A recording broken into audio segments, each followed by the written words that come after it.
सो hey guys, स्वागत है आप सभी का एक और नई वीडियो में।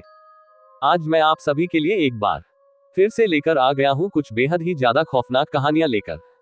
अगर आप मेरे चैनल पे नए हो तो मेक श्योर कि आप इसे सब्सक्राइब करें, क्योंकि मैं आपके लिए ऐसी स्टोरीज लेकर आता रहता हूं। के साथ हम बढ़ते हैं आज की अपनी फर्स्ट स्टोरी की तरफ। मैं इंस्पेक्टर विक्रम सिंह गाजियाबाद के व्यस्त गलियों का आदी हो चुका था, लेकिन आज कुछ अलग था। एक अजीब सी खामोशी सड़कों पर मंडरा रही थी। हवा में घना कोहरा छाया हुआ था, मानो शहर किसी भयानक रहस्य को समेटे हुए हो। मुझे आज रात पुरानी हवेली के पास बुलाया गया था। यह हवेली शहर के बाहरी इलाके में थी, जहां जंगल शुरू होता कहा जाता था कि यह हवेली सालों से वीरान पड़ी है और वहां अजीब सी घटनाएं होती रहती हैं। कुछ रातों को चीखें सुनाई देती हैं तो कुछ रातों को रोशनी चमकती देखी जाती है। लोगों का मानना था कि हवेली में भूतों का साया है। मैं अपनी जीप को धीरे धीरे चला रहा था। कोहरे की वजह से रास्ता साफ दिखाई नहीं दे रहा था।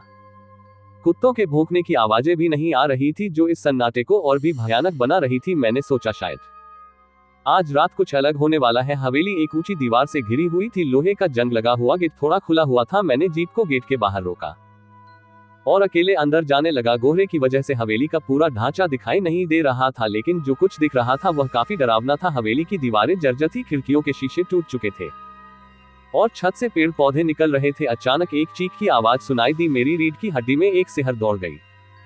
मैंने अपनी पिस्टल निकाली और सतर्क होकर हवेली के अंदर बढ़ने लगा। हवा में एक सड़ा हुआ गंध भी फैला हुआ था, जो माहौल को और भी भयानक बना रहा था। मैं हवेली के बड़े हॉल में पहुंचा। हॉल बहुत बड़ा था, लेकिन जमीन पर धूल जमी हुई थी और दीवारों पर पुरानी तस्वीरें टंगी हुई थी। तस्वीरों में हंसते हुए परिवार दिखाई दे रहे थे, जो अब शायद इस दुनिया में नहीं थे।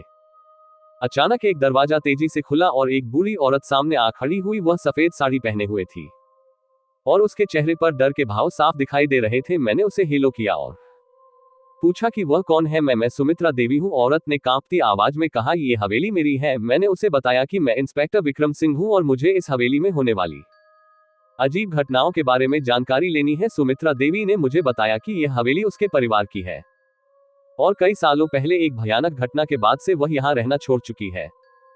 उसने मुझे बताया कि उसके बेटे की कुछ साल पहले हवेली के पीछे के कुएं में डूबकर मौत हो गई थी। सुमित्रा देवी की बातें सुनकर मेरे रोंगटे खड़े हो गए। एक हत्या, भूत का साया, ये सब कुछ थोड़ा ज्यादा हो रहा था, लेकिन एक पुलिस इंस्पेक्टर के नाते मुझे इस मामले की तह तक जाना था। मैंने सुमित्रा देवी से पूछा, क्या आप मुझे उस कुएं के पास ले चल सकती हैं? वो हिचक जाए, लेकिन आखिरकार उसने मुझे वली के पीछे ले जाने के लिए सहमति जता दी। रास्ते में उसने मुझे बताया कि उसके बेटे की मौत एक दुर्घटना नहीं थी, बल्कि हत्या थी। उसने कहा कि उसे शक था कि हवेली के किसी नौकर ने उसके बेटे को मारा था। कुएं के पास पहुंचकर मैंने देखा कि यह एक गहरा और चौड़ा कुआं है, जिसके चारों ओर जंगली झाड़ उगाए हैं। कुएं के मुंह से एक सड़ा हुआ गंध भी आ रहा था। मैंने अपनी टॉर्च चलाकर कुएं के अंदर झांका, लेकिन अंधेरे के अलावा कुछ दिखाई नहीं दिया। क्या पुलिस ने कभी इस कुएं की जांच की? मैंने सुमित्रा देवी से पूछा। नहीं, उसने सिर हिलाते हुए कहा। उन्होंने सोचा कि यह एक दुर्घटना थी और ज्यादा जांच नहीं की। मैंने फैसला किया कि इस कुएं की जांच करवानी जरूरी है, शायद यहीं से किसी सुराग की शुरुआत हो सकती है। मैंने अपनी टीम को फोन करके उन्हें हवेली पर बुला लिया और साथ ही फॉरेंसिक टीम को भी बुलाने का आदेश दिया। कुछ देर बाद मेरी टीम और फॉरेंसिक टीम हवेली पहुंच गई। हमने मिलकर कुएं की जांच शुरू की। फॉरेंसिक टीम ने जरूरी उपकरणों की मदद से कुएं के अंदर देखा और कुछ कपड़े के टुकड़े बरामद किए, साथ ही पानी के सैंपल भी ले गए। कुछ घंटों की मशक्कत के बाद टीम ने कुएं से एक कंकाल भी निकाला। फॉरेंसिक जांच से पता चलेगा कि यह कंकाल सुमित्रा देवी के बेटे का है या नहीं। अगले कुछ दिनों तक फॉरेंसिक जांच चलती रही। साथ ही मैंने हवेली के नौकरों से पूछताछ भी शुरू कर दी। हवेली में सिर्फ एक बूढ़ा चौकीदार रहता था, जिसका नाम रामू था। रामू से पूछताछ करने पर उसने बताया कि सुमित्रा देवी के बेटे की मौत एक दुर्घटना थी। उसने कहा कि वह उस रात शराब के नशे में था और कुएं में गिर गया। हालांकि रामू की बातों में मुझे कुछ गड़बड़ लग रही थी। वह घबराया हुआ सा दिख रहा था और उसकी आंखों में डर साफ झलक रहा था। मैंने उसे यह भी बताया कि कुएं से मिले कपड़े के टुकड़े सुसाइड नोट की तरह के लग रहे हैं, जो दुर्घटना की थ्योरी को कमजोर कर देते हैं। रामू कुछ देर चुप रहा, फिर उसने कांपते हुए स्वीकार किया कि सुमित्रा देवी के बेटे की मौत दुर्घटना नहीं थी। उसने बताया कि हवेली के मालिक यानी सुमित्रा देवी के पति की इच्छा थी कि सारी संपत्ति उनकी बेटी को मिले, लेकिन सुमित्रा देवी के बेटे को ये बात पसंद नहीं आई और उसने संपत्ति हड़ाने की कोशिश की। रामू ने आगे बताया कि सुमित्रा देवी का बेटा उसे धमकाता था और संपत्ति के कागजात पर दस्तखत करने के लिए दबाव डालता था। रामू गुस्से में आ गया और उसने सुमित्रा देवी के बेटे को धक्का दे दिया, जिससे वह कुएं में गिर गया। रामू डर गया और उसने किसी को कुछ नहीं बताया। रामू का इकबाल सुनकर मुझे लगा कि केस लगभग सुलझ चुका है, लेकिन कुछ चीजें अभी भी अधूरी थी। मैंने रामू से पूछा, अगर यह सच है तो सुमित्रा देवी को क्यों लगता है कि उनके बेटे की हत्या हुई है? रामू ने सिर झुका लिया और कहा, मुझे नहीं पता, शायद उन्हें सच का कुछ हिस्सा ही पता चला होगा। उसकी बातों ने मुझे सोचने पर मजबूर कर दिया। क्या सुमित्रा देवी को किसी और ने गुमराह किया था या फिर रामू कुछ छुपा रहा था? मैंने फॉरेंसिक रिपोर्ट की भी जांच की रिपोर्ट में बताया गया था कि कुएं से निकाले कंकाल सुमित्रा देवी के बेटे का ही था। साथ ही कपड़े के टुकड़ों पर जो लिखा था उसका फॉरेंसिक विश्लेषण किया गया। विश्लेषण में पता चला कि लिखावट रामू की थी। इस सबूतों के आधार पर मैंने रामू को गिरफ्तार कर लिया। रामू को जेल ले जाते समय सुमित्रा देवी वहां मौजूद थी। उनकी आंखों में गुस्से के साथ साथ दुख का भाव भी था। उन्होंने रामू को जाते हुए देखा और कुछ नहीं कहा। रामू की गिरफ्तारी के बाद भी हवेली का रहस्य पूरी तरह से सुलझ नहीं सका था। हवेली में होने वाली अजीब घटनाओं का क्या राज था? भूतों की कहानी में कितना सच था? कुछ रातों बाद मैं फिर से हवेली पहुंचा। इस बार मेरे साथ कुछ और पुलिसकर्मी भी थे। हमने हवेली की पूरी तरह से जांच करने का फैसला किया। हमने हवेली के हर कमरे, हर कोने की तलाशी ली। आखिरकार एक बंद कमरे का दरवाजा हमें टूटा हुआ मिला। दरवाजा खोलते ही हम अवाक रह गए। कमरे में एक गुप्त तहखाना था। तहखाने में जाने के लिए एक संकरी सीढ़ी थी। हम सावधानी से तहखाने में उतरे। वहां का नजारा काफी डरावना था। मिट्टी के बर्तन, टूटी हुई मूर्तियां और अजीब सी धूप जल रही थी। तभी अचानक एक चीख सुनाई दी। हम चौंक कर इधर उधर देखने लगे। चीख फिर से सुनाई दी, इस बार और भी जोर से। आवाज एक पुराने जमाने की के पीपल के पेड़ के पीछे से आ रही थी। हम धीरे धीरे पेड़ के पास गए। पेड़ के पीछे से एक नौजवान लड़की निकली। वह सहमी हुई थी और उसके कपड़े फटे हुए थे। लड़की को देखकर मैं हैरान रह गया। वह वही लड़की थी जो सुमित्रा देवी की बेटी और हवेली की असली वारिस थी। लड़की को पुलिस स्टेशन ले जाया गया। वहां उसने हमें बताया कि रामू ने उसे हवेली में ही बंदी बनाकर रखा हुआ था। रामू नहीं चाहता था कि सुमित्रा देवी की बेटी को हवेली और संपत्ति के बारे में पता चले। लड़की ने बताया कि रामू उसे तहखाने में कैद रखता था और उसे डराने के लिए रात में अजीब सी आवाजें निकालता था। वही आवाजें हवेली में भूत होने की अफवाहों का कारण बनी। यह सुनकर मेरा सिर शर्म से झुक गया। हम भूतों को ढूंढने में इतने व्यस्त थे कि सच को पहचान ही नहीं पाए। अब रामू के खिलाफ एक और मामला दर्ज किया गया, किडनैपिंग का। रामू के खिलाफ सबूतों का पिटारा भर चुका था। किडनैपिंग और हत्या के आरोप में उसे कड़ी सजा होने वाली थी। लेकिन मेरे मन में अभी भी एक सवाल उठ रहा था, सुमित्रा देवी को किसने बताया था कि उनके बेटे की हत्या हुई है? मैंने सुमित्रा देवी से दोबारा मुलाकात की। उनकी आंखों में थकान और दुख साफ दिखाई दे रहा था। मैंने उनसे पूछा, आपको कैसे पता चला कि आपके बेटे की हत्या हुई है? सुमित्रा देवी ने एक लंबी सांस ली और कहा, कुछ रातों पहले जब आप हवेली की जांच कर रहे थे तब मुझे एक अजीब सी आवाज सुनाई दी। आवाज वली के पीछे के जंगल से आ रही थी। मैं डर के मारे वहीं रुक गई। उन्होंने आगे बताया, मैंने झाड़ियों के पीछे से देखा कि एक आदमी कुएं के पास खड़ा है। वह कुछ बोल रहा था लेकिन मुझे उसकी बातें साफ नहीं सुनाई दे रही थी। फिर उसने कुएं में कुछ फेंका और जल्दी से वहां से भाग गया। मैंने सुबह होते ही उस जगह की जांच की और मुझे वहां जमीन पर कुछ कपड़े के टुकड़े मिले। उन टुकड़ों पर कुछ लिखा हुआ था जिसे मैं पढ़ नहीं पाई, लेकिन मुझे लगा कि यह कोई संदेश हो सकता है। सुमित्रा देवी की बातें सुनकर मेरी रीढ़ की हड्डी में सी हरण दौड़ गई। कपड़े के टुकड़े, वही कपड़े के टुकड़े जिनका फॉरेंसिक विश्लेषण किया गया था और लिखावट रामू की बताई गई थी। लेकिन सुमित्रा देवी ने जो देखा वह रामू नहीं हो सकता था। क्या हवेली में कोई और था?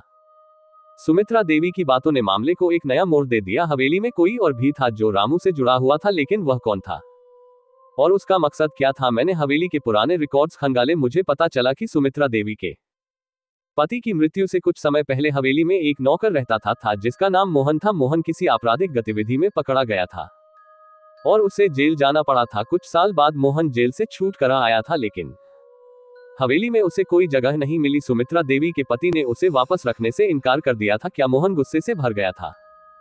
क्या हवेली में लौटने के लिए उसने कोई खौफनाक योजना बनाई थी? सुमित्रा देवी की जानकारी और पुराने रिकॉर्ड से मिली जानकारी को जोड़कर मुझे शक हुआ कि मोहन ही वह आदमी था जिसे सुमित्रा देवी ने हवेली के पीछे कुएं के पास देखा था।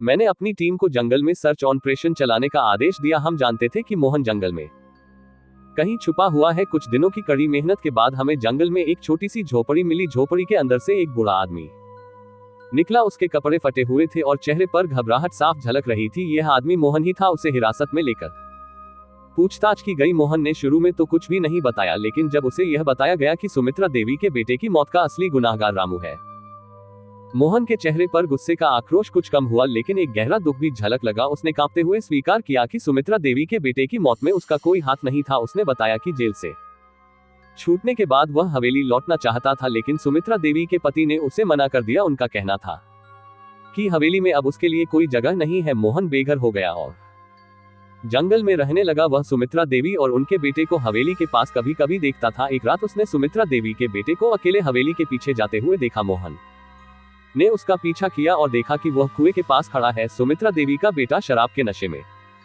धुत था और लड़खड़ा रहा था। तभी अचानक उसका पैर फिसला और वह कुएं में गिर गया। मोहन डर गया। वह जानता था कि अगर किसी को पता चला तो उसे भी शक की निगाह से देखा जाएगा, इसलिए वह वहां से भाग गया और किसी को कुछ नहीं बताया। लेकिन सुमित्रा देवी को किसी ने गुमराह कर दिया। उन्हें बताया गया कि उनके बेटे की हत्या हुई है। मोहन को यह बात पता चली तो वह गुस्से से भर गया। उसने फैसला किया कि उस शख्स को सबक सिखाएगा जिसने सुमित्रा देवी को गुमराह किया। मोहन ने हवेली के पीछे जंगल में ही एक झोपड़ी बना ली। रात में वह हवेली में घुसता था और अजीब सी आवाजें निकालता था। उसका मकसद सुमित्रा देवी को डराना था ताकि वह हवेली छोड़कर चली जाए। लेकिन मोहन को यह नहीं पता था कि सुमित्रा देवी हवेली में वापस ही नहीं आएंगी बल्कि कि भूतों का साया मानकर हवेली को छोड़ देंगी। मोहन की बातों को सुनकर हमें एक और सवाल खड़ा हुआ, सुमित्रा देवी को गुमराह किसने किया? मोहन की बातों से एक नया संदिग्ध सामने आया था। वह शख्स जिसने सुमित्रा देवी को उनके बेटे की हत्या के बारे में गुमराह किया था। हमने सुमित्रा देवी के रिश्तेदारों और हवेली के आसपास के लोगों से पूछताछ शुरू की। कई लोगों से बात करने के बाद हमें एक चौंकाने वाली जानकारी मिली। सुमित्रा देवी के एक दूर के रिश्तेदार जिसका नाम विजय था, को हवेली और संपत्ति में बहुत दिलचस्पी थी। सुमित्रा देवी के पति की मृत्यु के बाद विजय ने हवेली को हथियाने की कोशिश भी की थी। यह जानकर हमने विजय को हिरासत में ले लिया। पूछताछ में विजय ने शुरू में तो कुछ भी नहीं बताया, लेकिन जब उसे सबूतों के बारे में बताया गया तो उसने अपना गुनाह कबूल कर लिया। विजय ने बताया कि सुमित्रा देवी के बेटे की मौत के बाद उसने हवेली को हथियाने का मौका देखा। उसने एक गुंडे को पैसे देकर सुमित्रा देवी को उनके बेटे की हत्या का झूठा संदेश भिजवाया। विजय का मकसद हवेली को वीरान पड़ा हुआ देखना था ताकि कुछ समय बाद वह उसे कम दाम में खरीद सके। विजय के इकबाल नामे के बाद हवेली के रहस्य का पर्दाफाश हो गया। कुछ दिनों बाद कोर्ट में फैसला सुनाया गया।